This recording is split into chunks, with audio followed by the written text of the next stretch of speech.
Ang panukalang batas ang isinusulong ngayon sa Kamara para magtakda ng regulasyon sa pagbibenta at mga lugar kung saan pwedeng uminom ng alak. Pati ang rehabilitasyon sa mga adik sa alak o yung mga tinatawag na alcoholic kasama rin sa panukala.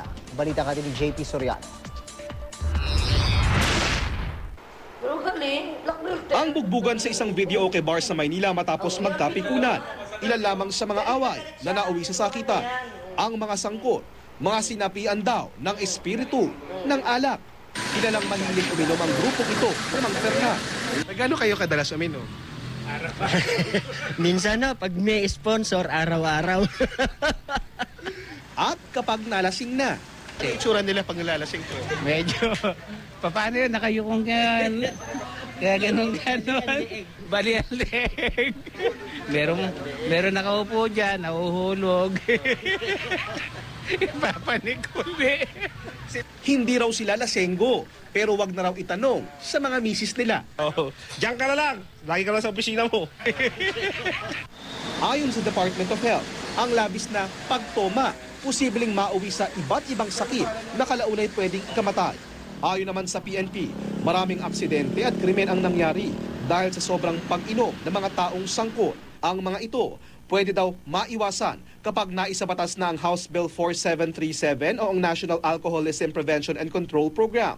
Kasi nga po, may katwiran naman po, may basihan yung naging premise ng batas sa maraming krimen ay nagaganap din na dahil sa sobrang paggamit ng mga ganitong substances tulad ng alcohol. Sa panukala, uutusan ng DOH na magbigay ng mga impormasyon sa publiko kaugnay ng epekto ng labis na pag-inom. Gagawa rin daw ng mga patakaran para i-regulate ang pagbebenta ng alak at paglalagay ng mga lugar kung saan pwedeng uminom. At ang pagkakaroon ng programa ng DOH para i-rehabilitate at gamutin ang mga mapapatunayang alcoholic.